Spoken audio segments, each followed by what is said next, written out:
Hello and welcome to the Overly Animated Podcast, where we take animation seriously. We talk everything animation here, including Mysticons, which we'll be getting into today. I'm Dylan Hysen, and today I'm joined by April Collins. Hi! Delaney is out sick. She'll be back with us next time for next Mysticons talk. But for now, April and I are here to talk the latest 2 episodes of Mysticons, one that aired just now on Nickelodeon and one that aired last week. Scourge of the Seven Skies and Lost and Found. It's a magic hour, etc. I'm sure. Yeah. I don't think they said it today. Maybe they not. didn't today. They didn't even what was it? Like in the thing, you know how like on kids shows they have the bumper? Yeah. Like I was like expecting it. I was like, yeah, they're gonna be like it's magic hour? Yeah. And they didn't even say it. I was so disappointed. Nick hasn't even been putting it into the. I don't get that anyway. It seems like an easy one. It was in the Scourge of the Seven Skies though. But yeah, we're talking Mysticons on a regular basis here on the Overly Animated Podcast. You can check us out at overlyanimated.com or search for the Overly Animated Podcast on iTunes, your favorite podcatcher. Also catch us on YouTube. If you go to overlyanimated.com, you should find our YouTube link pretty quickly. Mysticons podcast doing pretty well on YouTube, so that's pretty cool. And we're talking, these 2 episodes here. Check out our previous 2 Mysticons podcasts so you don't miss any of our previous discussions, and subscribe to us wherever you're listening so you don't miss any going forward. So, Lost and Found just aired, so we'll probably start with that. But in general, April, what are your thoughts on these 2 episodes? They're very deep. So it was interesting because the show's been very fun. And these last 2 episodes, I'm like, what is happening? Everything's going terribly.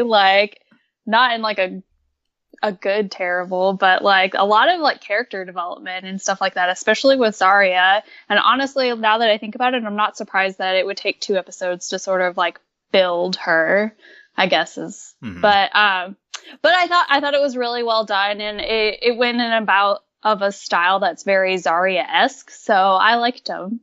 I like them as a grouping. I wish that they had aired them back to back or something like that versus one week and then the other week. So yeah, us doubling up on these 2 worked out because it was a 2-parter. We got it previously on Mysticons. And I know. I was just previously on Fancy. Oh my. Yeah, just the fact that the show needs a previously on is pretty representative of its ambition and the fact that we're actually doing things with the story. Yeah, that's the other thing too. We're doing things with the story, Dylan. I don't know if you watched what was happening, but yeah, I mean, bad things happen, and they didn't back out of the consequences. Like last episode, it's okay. By the way, spoilers for these 2 episodes because there's actually some things. So I was gonna say, are we getting into spoilers yet? Because okay, so spoilers, yeah. So they lost the Dragon Disc in episode 7, and it's consequences, but then it's okay, 8's continuation, they'll get it back, whatever. But no, they lost it and the Codex piece, and things are. They lost 2 things, and then I was like, what is going on here? Who let this? Who's in charge? Because you guys let 2 pieces get away from you. And it would be one thing if they were oh, well, they're just in the hands of some random character, but they're not. They're in the hands of Dreadbane. It's serious. Things are going down. Yeah, we kind of get into this at the end of the episode that's just aired. Whose fault is this, Arcana or Malveron? Probably both. Yeah, I think so. But I did get really I was Malveron's because Malveron is the person who said, oh, well, it's more important that getting the gang back together, then it's more important that the gang's back together than it was that we lost both the Dragon Disc and a piece of the Codex. And I was like, what is wrong with you? You are an astromancer. It is literally your job to make sure that these items don't fall into the hands of the bad guys. And look at what you just let happen. Your job was to train the Mysticons and get them ready to go and make sure that they don't mess anything up. And you let all of this happen. So I decided I'm blaming Malveron now. Oh man. Yeah, April's coming down on Malveron. He's been too lax in his duties, it seems. I think this is expected that he's gonna screw this up. Oh yeah, he totally screwed this up. I mean, it's not really his fault. Like, you know, it's not his, this is more Zarya and Arcana tension, but, still, what? Okay, it doesn't matter. These, it's nobody's fault. Everyone's great. Malveron's still great. It's nobody's I'm not fault. anti Malveron. I think Malveron was good this episode. I liked his montage. I thought so too. Yeah, his montage of looking for Zarya with a new original song again. Another one. Yeah. Though I felt like the song was very misleading a little bit because it was very like heartfelt and stuff.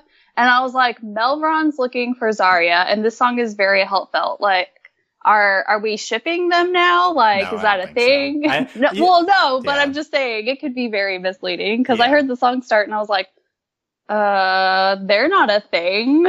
So Yeah, because it was all about it's got "I Miss You Every Day" in there. You could, Yes! yeah, you could. It's probably more from the perspective of Piper towards Zarya.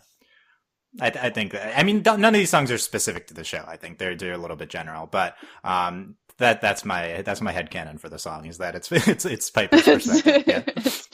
It's Piper's perspective as Malveron is looking for Zarya. Got it. Yeah. Okay. Anyway, overall, these two episodes, I thought they were both pretty good. Probably a slight step down from episodes 5 and 6 for me. But I thought that that's not super relevant, the overall quality. I think what's more important is that this show is showing some serious ambition in terms of narrative and characterization that has been pretty absent from these types of shows that we typically see. I mean, we've gotten into this on the previous two podcasts, but I think that's one of the big differentiating factors about Mysticons right now is that we have a sequential narrative here, and we're actually going places with the story, and, you know, it's only episode 8, and we've already had stakes, and we've moved the plot, and we've done things with the character relationships.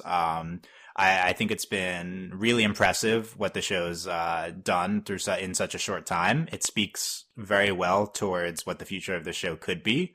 You know, typically shows like this are pretty mediocre to start out. And I would say Mysticons is already very good. So, you know, I'm not saying it's a top tier animated show.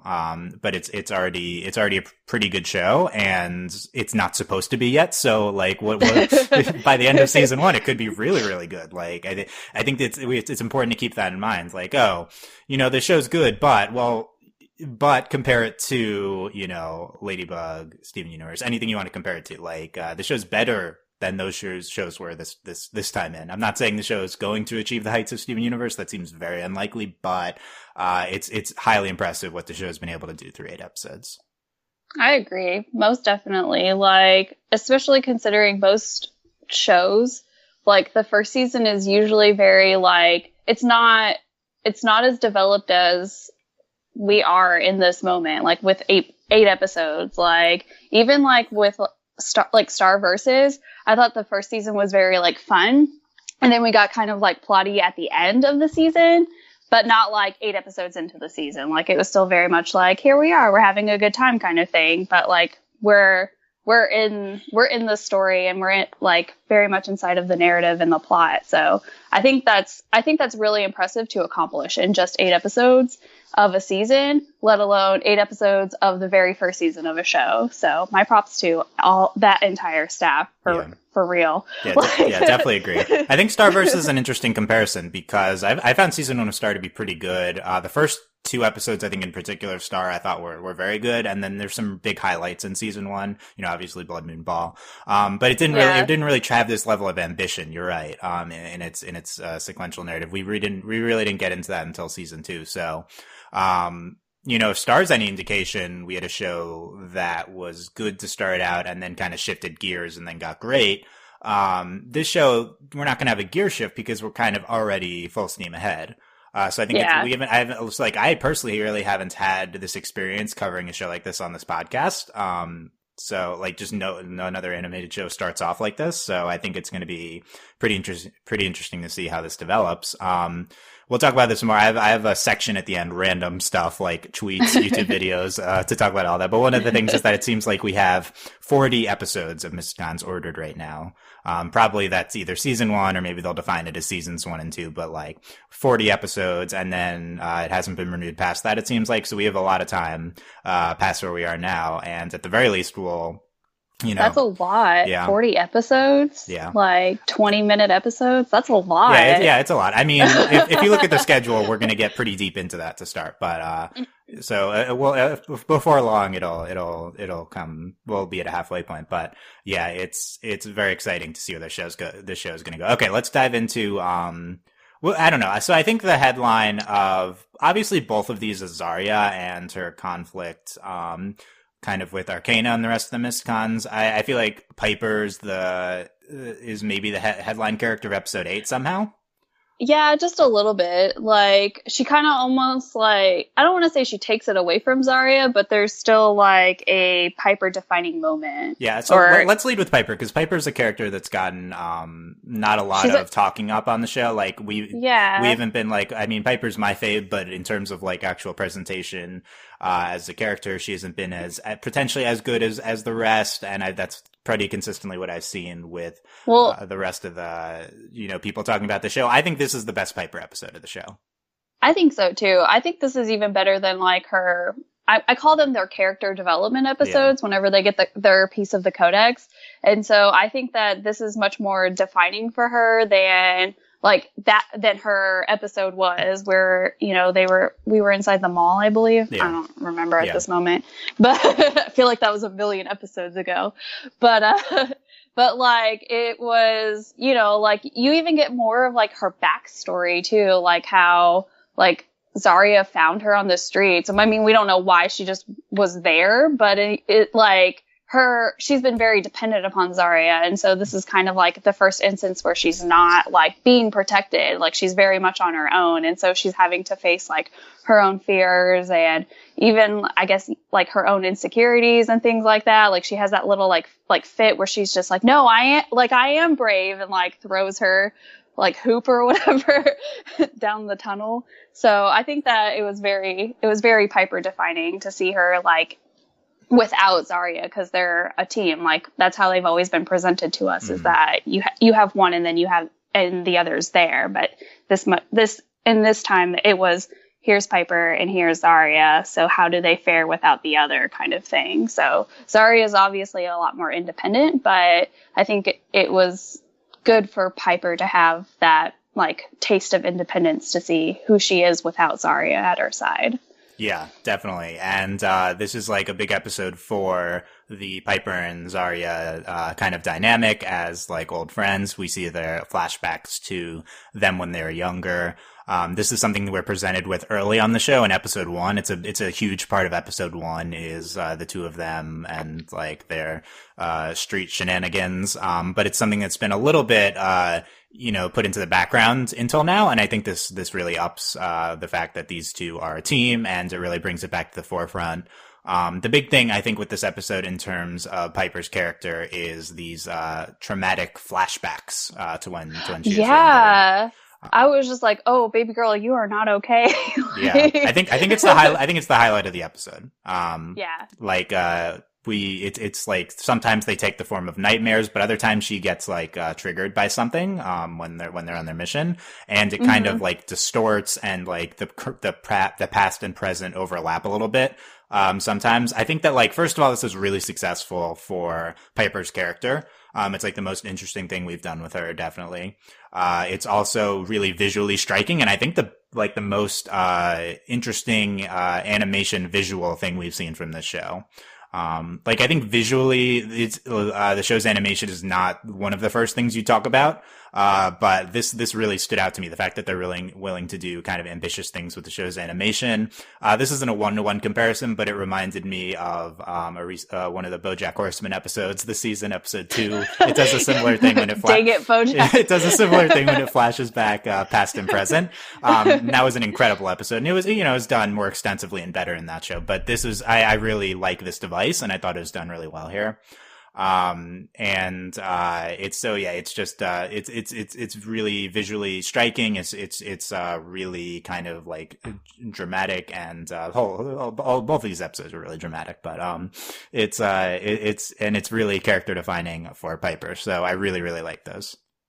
I really hope that at some point later we address what took place you know, because obviously she's like reliving a memory. And so I want to know what that memory was, like to the full extent of it, because it's still something that, I mean, I get it. Like this is like whenever like Zarya met Piper and so on and so forth. But I think it would be interesting to see like what exactly took place, like how, like what was Zarya protecting Piper from kind of thing, just because that left me very curious. I was just like, well, what is it? Because at first I kind of thought it was like the mage magic, but then it ended up not being that. So I was like, I want to know. I need someone to tell me. Maybe I'll reach out. I'll be like, tell me what it was. Right. So the striking thing, I think, is that these flashbacks have a PTSD type feel to them.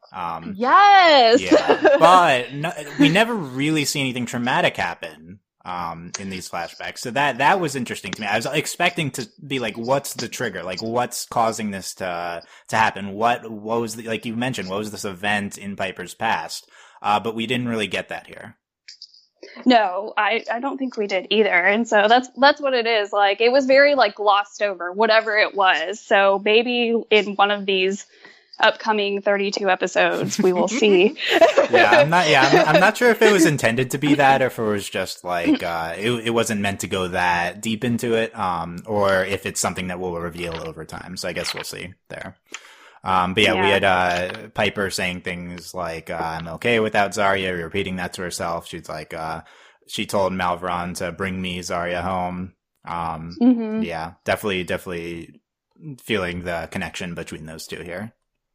Yeah, definitely. Yeah, let's talk Zarya, who in episode 7, she like runs off to be with Kitty. We'll get into them in a second. Kitty and the Pink Skulls. Kitty and Casey. Yeah. She like leaves to go off with them, and then she's like chastised by Arcana at the end. You're a disgrace to the Mysticons, she says. And then she runs off in the episode that just aired in episode 8. And we kind of have like, I expect this episode to be more of Zarya alone, our like Zuko alone, Korra alone reference, but it wasn't that big a part of the episode. But she does go off on her own plans to leave the Mysticons, but then she's back in at the end. I guess. Yeah. Well, what I thought was really interesting too was like at the end of Scourge of the Seven Skies, like you very much get that impression that like Arcana has kicked out Zarya of the Mysticons, like, right. Like you can't come back, like what are you doing? But then like we open up with like Lost and Found, and then everyone's like surprised she's gone, and I was like, well, no, duh, she's gone. I would have left too. Like after you just told me I was a disgrace, like why would I want to stick around at that point? Like who would want to stick around? Like no one. Yeah. So I think this is the biggest fault of either of these episodes, the biggest negative. Episode 7, I think all the drama is not handled super well and a little bit forced. It's very fast too. We're trying to do a lot of things in episode 7. I don't really understand why Arcana is so mad at Zarya at the end of this episode. Yeah, I agree with that. Yeah, I get, like, in theory why, but it doesn't really match up with what we saw on the show, so there's, like, a dissonance when you're watching it. It's like, why is this happening? She clearly was trying to work with you at the end. She told you that. You believed her, like, there was the thing with the bracelet. So why are you so mad at her? Yes, she ran off. Yes, you guys have been clashing, so I like that it was built up. It was definitely built up throughout several episodes. Yeah. Oh, no, like, I mean... whenever we had, the clash between Zarya and Arcana, like, it wasn't like I wasn't expecting it at any point. I was just like, okay, we're getting into that now. Like, yeah, cool. Like, we're going to address this, like, these differences. I won't say that I'm not, like, I kind of think, but again, the show is moving so quickly, like, so I was like, well, I wish that we had kind of pushed it back a little bit, but we'll see. It's fine that it happened now. I wouldn't be surprised if it happens again, but I do feel like that drama was very forced, between them. Like all it took was like one party kind of thing. And then, like Zarya is like, well, I've had it with this. I'm leaving. Bye. And I was like, that was dumb. Like, yeah. The Zarya Arcana conflict, like coming full throttle, like that makes sense to me. Like that's been built up. I guess what doesn't make sense is the way Piper reacted, and to a lesser extent M. They also like shun Zarya at the end of that episode. It doesn't really work, I think. Yeah. Well, and now that you mention it, I totally forgot how even like Piper like shunned her too. Yeah. And then like we get like a complete like 180 in the next episode, and Piper's like, my life like can't go on without Zarya, like blah blah, you know, kind of thing. And I was just like, you were like essentially bashing her the previous episode, and now like you can't live without her. It was very conflicting almost, like. Yeah. And it was also it was odd for Piper to immediately not take Zarya's side either, considering that they're supposedly so close, like they're partners in crime kind of thing. So it was just, I don't know, I guess confusing, if that's the right word. Yeah. It doesn't work with what we saw this episode. That whole thing didn't really work for me. It's not a big deal. Like it's in service of moving the plot along. It's not a huge negative, but to me, that it served its purpose, and we moved on. And I think the episode 8 doesn't really have those flaws. Like the place we start out doesn't make a ton of sense, but where we go from there is fine. Yeah, I really expected like episode 8 for us to start like still in the, what was it, the Valley or something? Lost ships, yeah. Yeah, the Valley of the Lost Ships. I really thought episode 8 was going to start there, and that we were just going to pick up from it, but we didn't. And so I was a little bit like displaced at the beginning of the episode, but I think it wasn't enough to like ruin the episode for me. Yeah, definitely not. Yeah. And it's growing pains on moving the plot along fast. It's fine. Yeah. I'll get over it. Yeah, I mean, the episode gets over pretty fast. So that plot movement, like we talked about at the end of episode 8, Dreadbane has the wolf piece of the codex, it looks like. Like the red wolf, yeah. And he says, "Let the hunt begin." Yeah, so.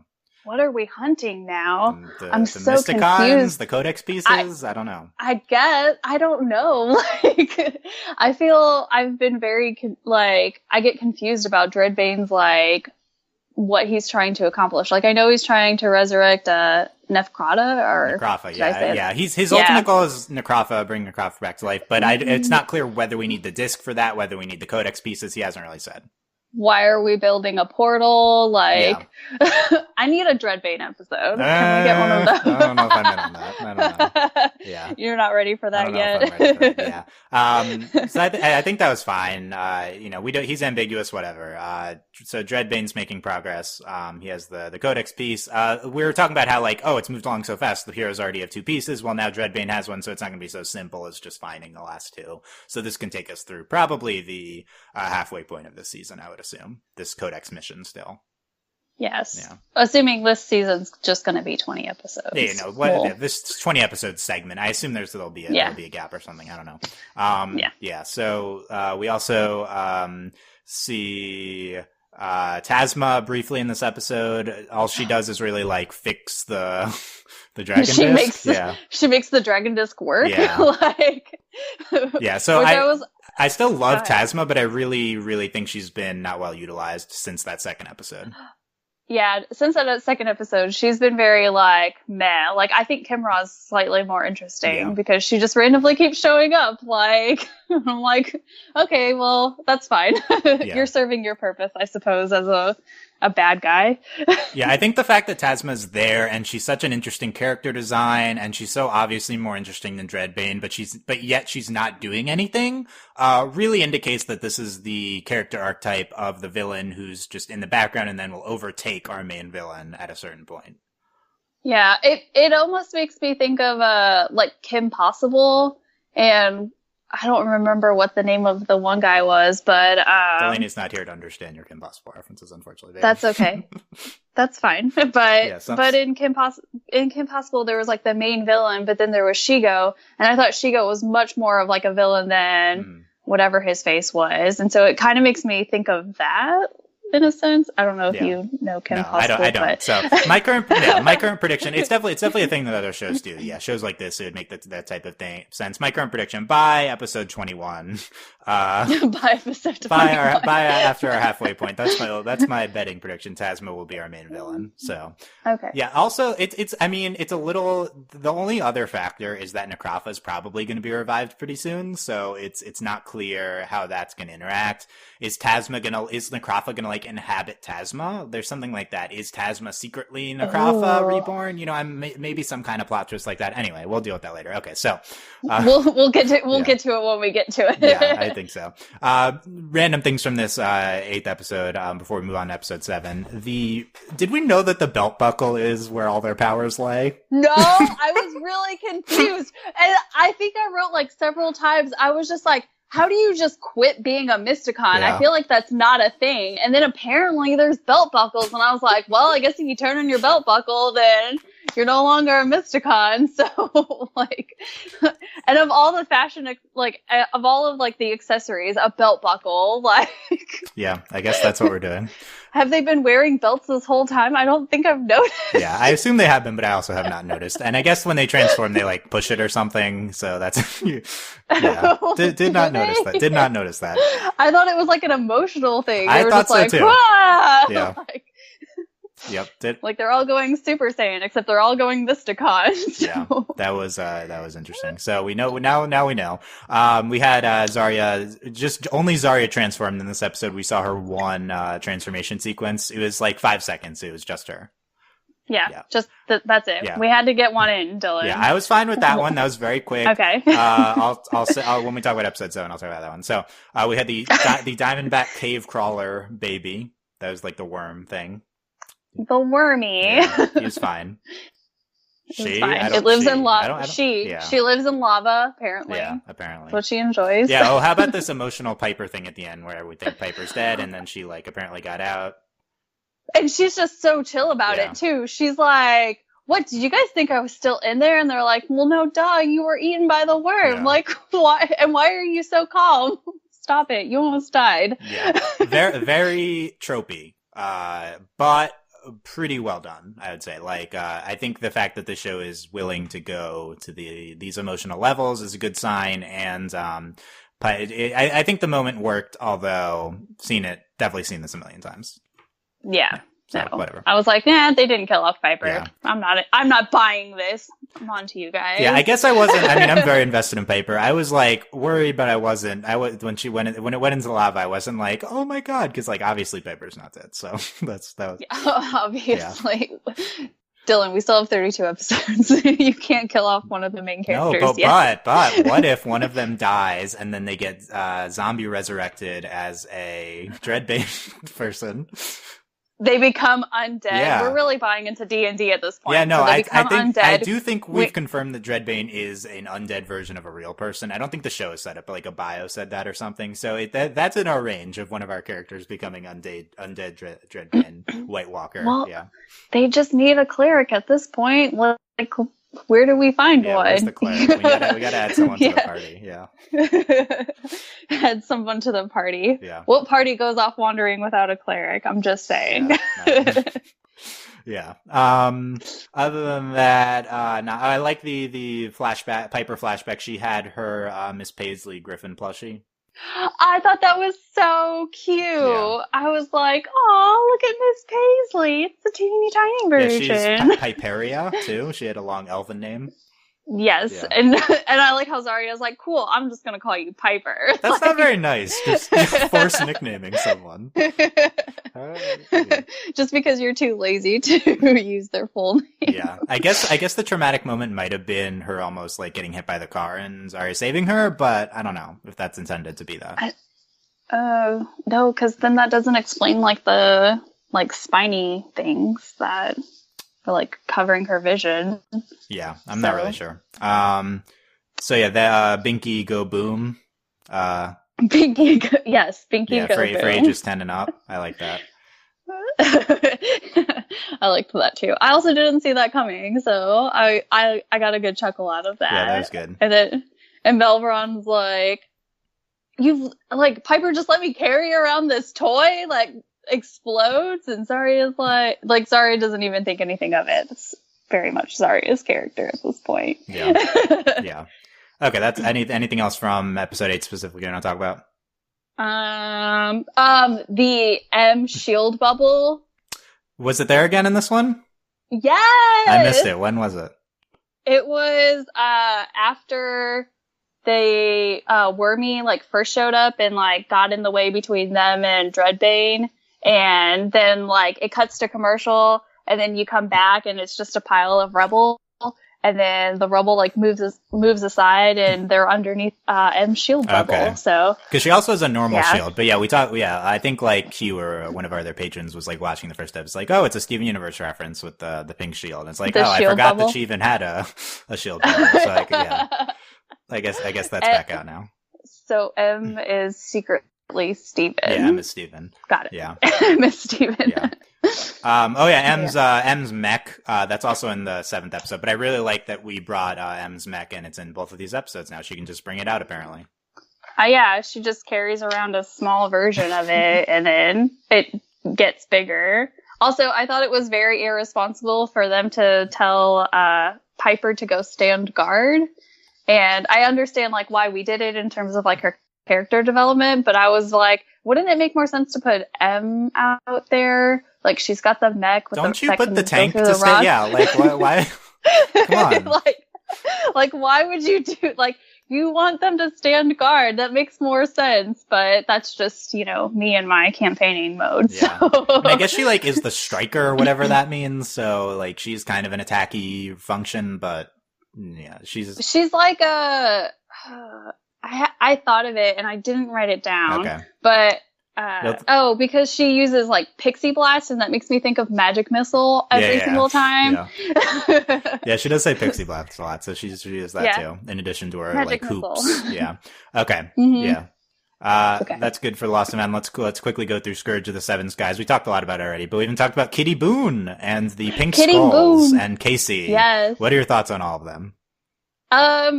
I thought they were an interesting ragtag bunch, and I have a feeling we'll see them again, or in some kind of instance. But I was kind of mad because Kitty Boone very much didn't care, and she was like, we're after the Mysticons, and then at the end she had like a change of heart, and she's like, oh, well, what are you gonna do with the Dragon Kiss?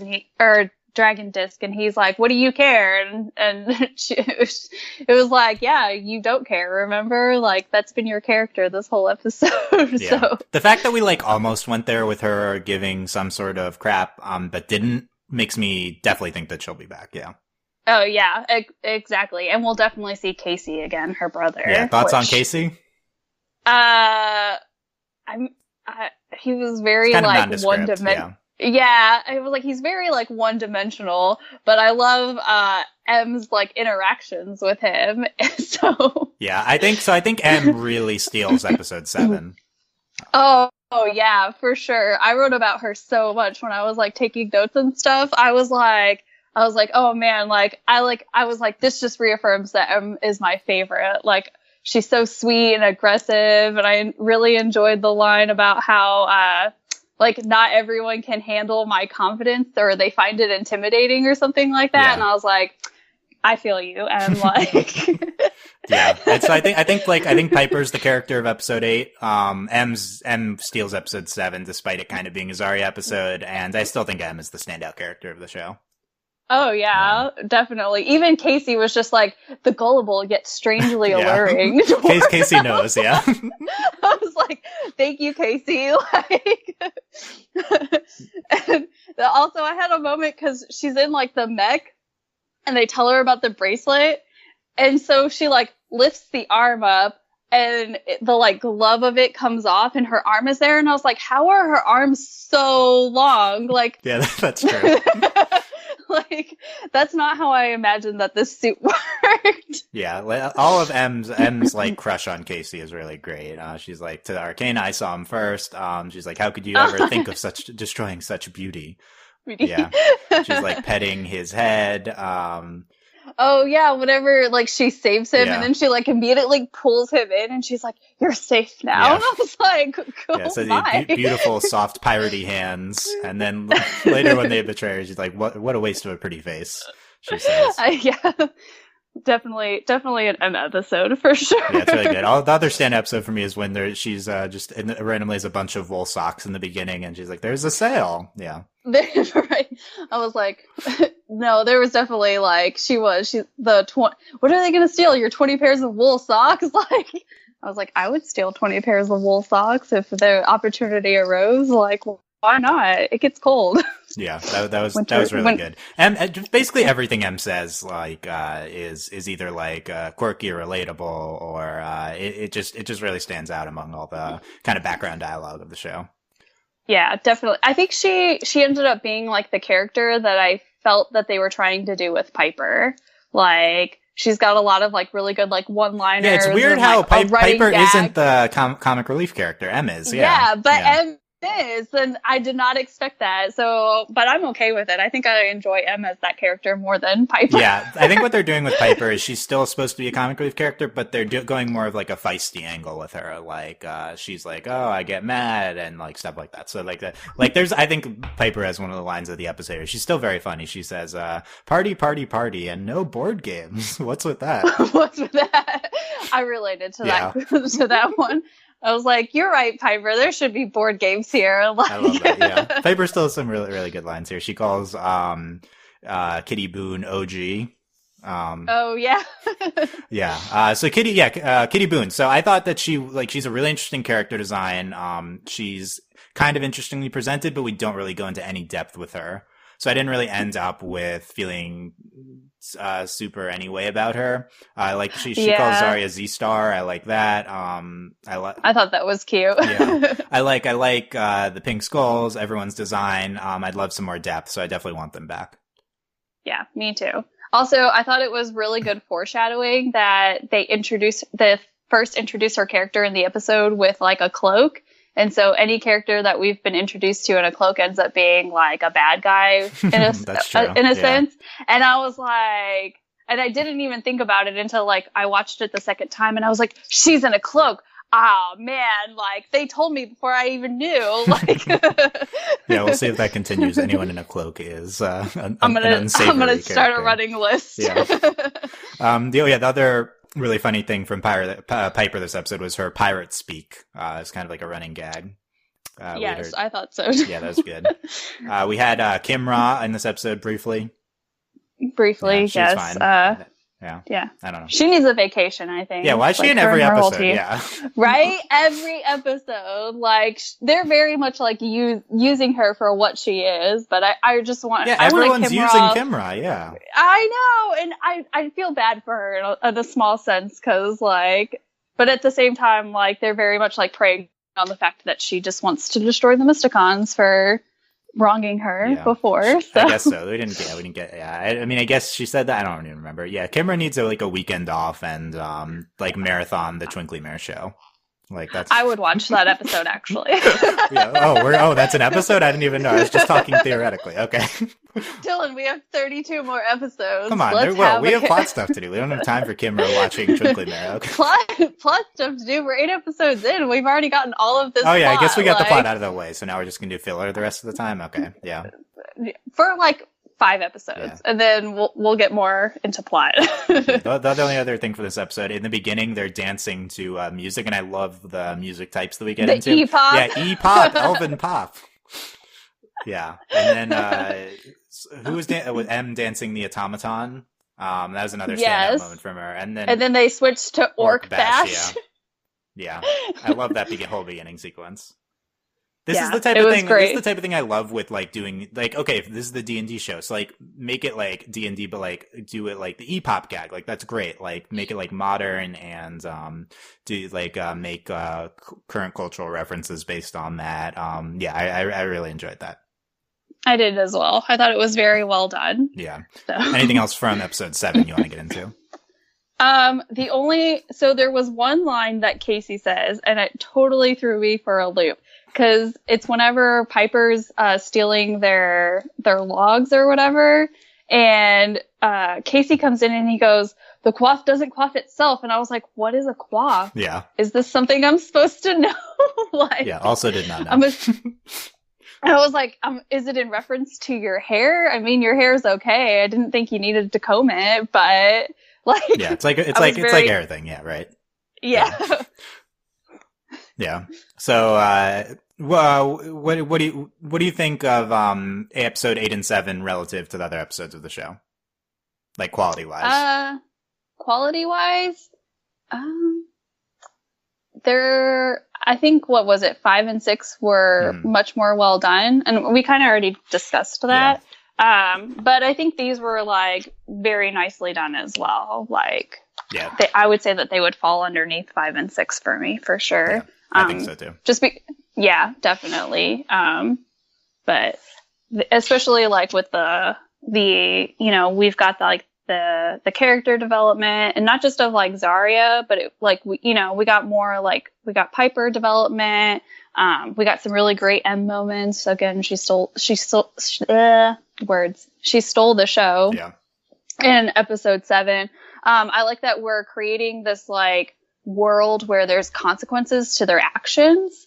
So, like letting the dragon disc get away, which then ultimately let the Dragonbane get the other piece of the codex. Like, there's very much like consequences to these actions that they're taking, or like not actions or whatever. And so I like that they're setting up this world, and it's not so much like, oh, well, it's okay that we lost like the thing that gives us our powers, like, let's move on kind of situation. Like, yeah. We're being realistic in terms of like the dangers in the world that we're living. Yeah, so. I agree. It's definitely on the right track. I forgot about the mushroom monster in episode 8. He was so cute. He just wanted to take selfies. Yeah, that was good. I guess so.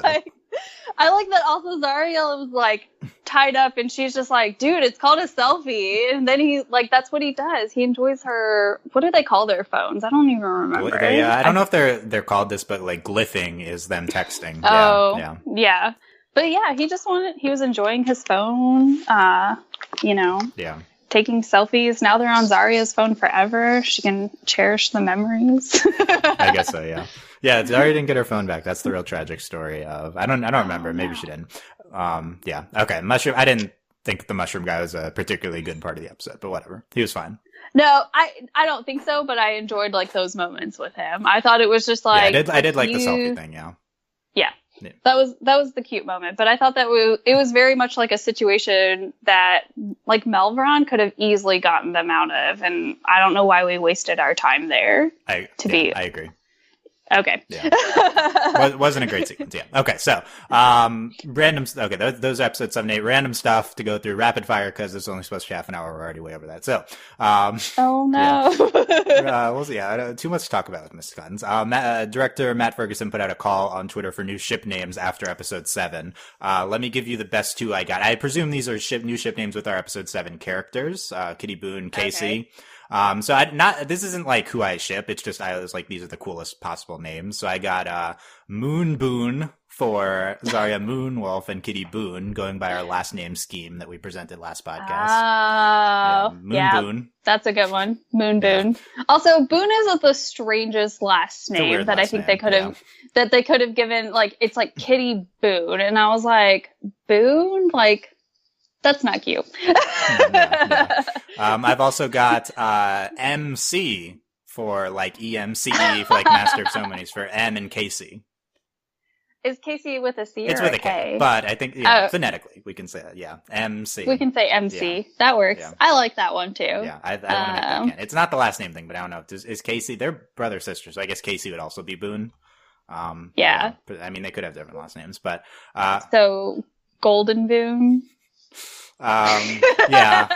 Nope, that one fell short. Yeah, I mean, I generally think the last name thing's good. State of shipping. Anyone you're particularly shipping in the show? I think the most popular one from what I've seen right now is Arcana and Zarya. Oh yeah, I really like that one a lot. It's what the show's really pushing. I mean, not necessarily in a romantic sense, but it's like the most tension-filled dynamic on the show. Oh yeah, but you know what? I really like MC. I want that to happen. I'm hardcore shipping it. Yeah. I need it to be canon. But yeah. I'm not shipping MC. I don't actually want You know, you're right. Yeah. M deserves someone better. Casey's lied to her and stuff. No. That's and true. obviously needs to be with Piper, duh. Piper. Yeah, if Zarya and Arcana are going to be together, then we need... What did we decide was going to be our Piper? Golden Brook. That's right, Golden Brook. So Golden Brook and Zarcana. So speaking of this, we got a comment on YouTube I want to highlight from last podcast by Rin Sankari. He said, I always figured Zarya/Arcana was just Zarcania. Good Wolf is nice, though. That was what we said, Good Wolf. As I mentioned the other view, the relationship has a nice Aladdin Jasmine feel to it. I really hope they get together, though I imagine we'll just get Arcana/Malveron. What did we call that one, by the way? It was like Astromage. Yeah, Astromage. Oh, yeah, Astromage. I need to post these on Tumblr so that we can get this on the tag and that we can get this so we can easily reference it. No, I need to try to get this into the small Mysticons fandom. Okay, that would be fine, I suppose. But he says, but to quote the Bare Naked Ladies, it's all been done before. Whoa, which is what really brings this comment together as the most Canadian comments I've ever seen. to quote the Bare Naked Ladies. It's very appropriate because this is like a very Canadian show, and we got a BNL quote in this comment, so I loved that. I really enjoyed Please continue commenting, everyone, with Bare Naked Ladies quotes, and also just random Canadian things in your Mysticons comments. About poutine. Yes. Yeah. Okay, that's like the one Canadian thing. Yeah. Also, shout out to BNL's new single, "Looking Up." It's pretty good. Okay, so continuing on. We got what else we got on this random thing?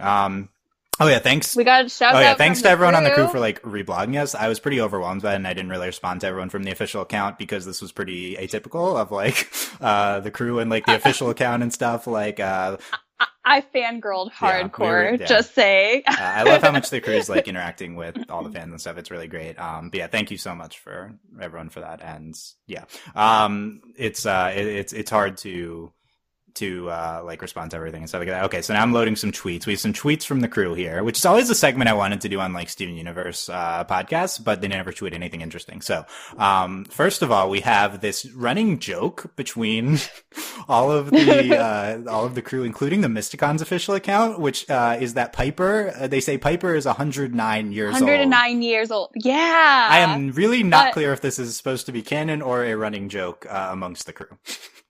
I don't know either, but please don't clarify. Please leave it ambiguous.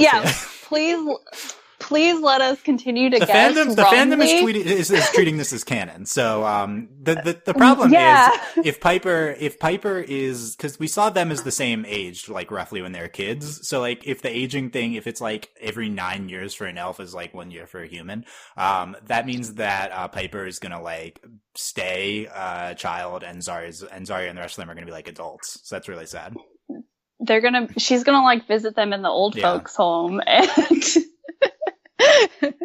and that's gonna be it. Yeah. But we still have no idea how old any of these people are. So like at least I'd like old, official. Arcana it'd be nice to have official ages. I agree. At crew.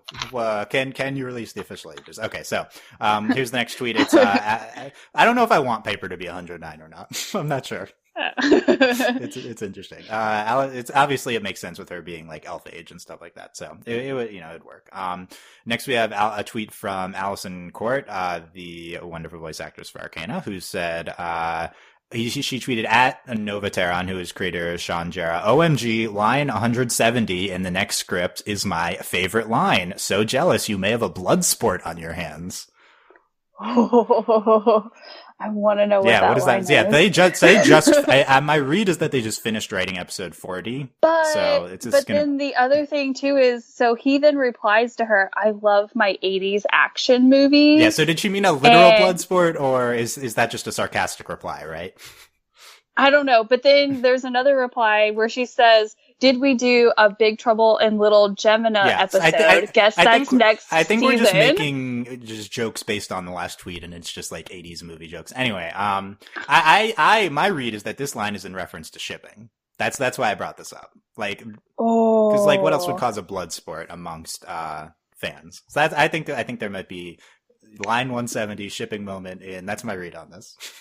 Okay, but it's got to be a really good ship, like really, really good. Yeah, anything like, would be not Arcana and Malveron. Like it's got to be a good one. Yeah, well, that would also cause a blow. Any concrete shipping stuff would in theory do this. Yeah, that's true. So we'll look for that in like a year and a half when that episode comes out. But the animation takes long. But actually, I think the show is like a shorter production cycle. I think it animates in like 6 weeks, so that it could be next really week. 6 weeks. Yeah. That's what I read. Quick. I think there's an article by the software that they use as company, and they talked about that. Yeah. So that's pretty short. The show does look good if it was animated in that short of a time, but yeah. I was like, if it's only been animated in like 6 weeks, like 6 week cycles, per episode. But yeah. But that's super impressive. It's fast. It's much faster than we're used to. Yeah.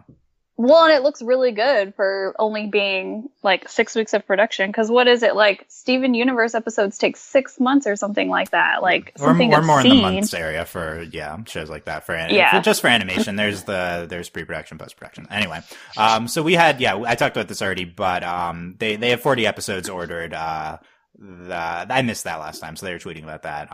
It seems like that's what they consider episode 1, and it hasn't been renewed beyond that yet, so we're crossing our fingers for more episodes beyond episode 40.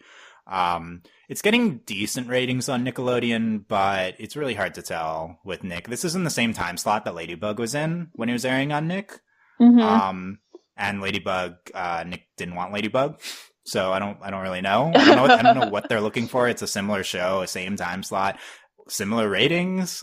What else are you expecting? I don't know. Yeah. Also, I feel like Sunday at noon is such an odd time, but I mean, for context, it is the time Ladybug aired, so they're not burying this any more than they're burying Ladybug. So I don't know. We'll see. Anyway, and Allison Court also tweeted a picture amongst some of the voice actors who said, last Mysticons record, parentheses, of the season, winky face. So yeah, it seems like 40 just got written or something, and then they're recording it, and that doesn't really make sense. I assume that they still have ADR to do, but that's what I would think. Anyway, but we'll see. Anyway, yeah, that's cool stuff there. So we have a lot more episodes to get into, and in fact, on the Zap to It episode listings, we have a lot of titles beyond what just aired. I would not look at those because I think they're spoilers. I'm not going to reference it. It's not direct spoilers, but I'll say the ones that aren't. Next week is called The Astromancer Job, and the week after that, A Walk in the Park. And then it's, as of now, on these external listings, that it seems like Nick will be doubling up on episodes. So starting October 8th, they are currently slated to air 2 episodes, but this is very far in advance, and Nick changes their schedule. So they're really going to make Magic Hour a thing? Yeah, actual Magic Hour would make much more sense. Yeah. Yeah! Let's do that. I agree. So, yeah. And then last thing I have is, just got a brief thing of there because I clicked into it. But I've been listening constantly to You're Not the Boss of Me on YouTube. That was from episode 3, I think, or 2? 2. I remember when you shared it, and I just listened to it for on repeat for an hour or something like that. I was like, okay, this is fine with my life. Yes, it's great. Yeah, I love that. It's a great song. Yeah, from episode 2, I think. You're Not the Boss of Me. It's good. You should check it out on the Mysticons YouTube.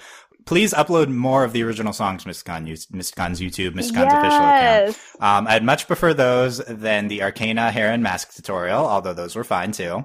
There's an M tutorial. I haven't seen those yet. I saw those. I haven't watched them. And then they also have trivia videos, which, by the way, too easy, but I don't think those are aimed at us. So if we could. There's one question. It was like, what is Dreadbane? What animal does Dreadbane ride on? And I did not instantly remember the answer to that. So that was it's like a vulture, I think. But yeah. So please upload more of the songs, including the song from this episode. It was great. Yes. Please do that. Friends. Yes, that's the. We have but small requests. Yeah, just upload every single song immediately. No. There you go. Immediately, so we can over-listen to them throughout the week. I do think they are going to upload them. I think that they're just spacing them out. Okay. Final thoughts, April, on anything Mysticons.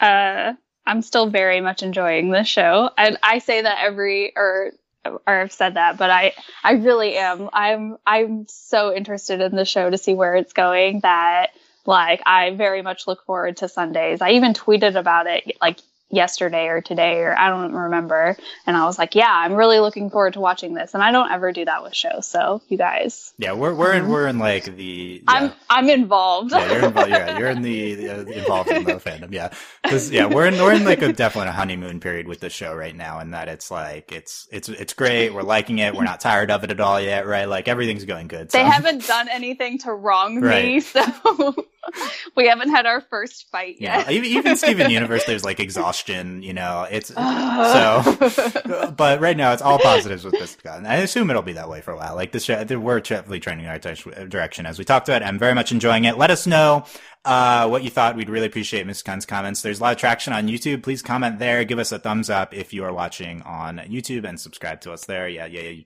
sound like a stereotypical YouTuber, but a lot of people just click in and out of our YouTube videos, so I don't really know who's actually listening. So definitely leave a comment or a thumbs up or something like that to let me know and discuss Mysticons. Who's your fave Mysticon? What do you think's gonna happen? What do you think's gonna happen next? What are you shipping? Leave us all those comments. What are your interesting ship names? Yeah, tell us the ship names. Please embrace our ship names. Also, you can comment on overlyanimated.com. We have some comments there on our Mysticons pods. So that's our website. You can check everything out there. Something new is that we've just made a Discord for text chat about everything animation. We have a channel for all of our shows that we cover, including a Mysticons channel, which is mostly just April and I talking in there for now, but maybe other people can join us.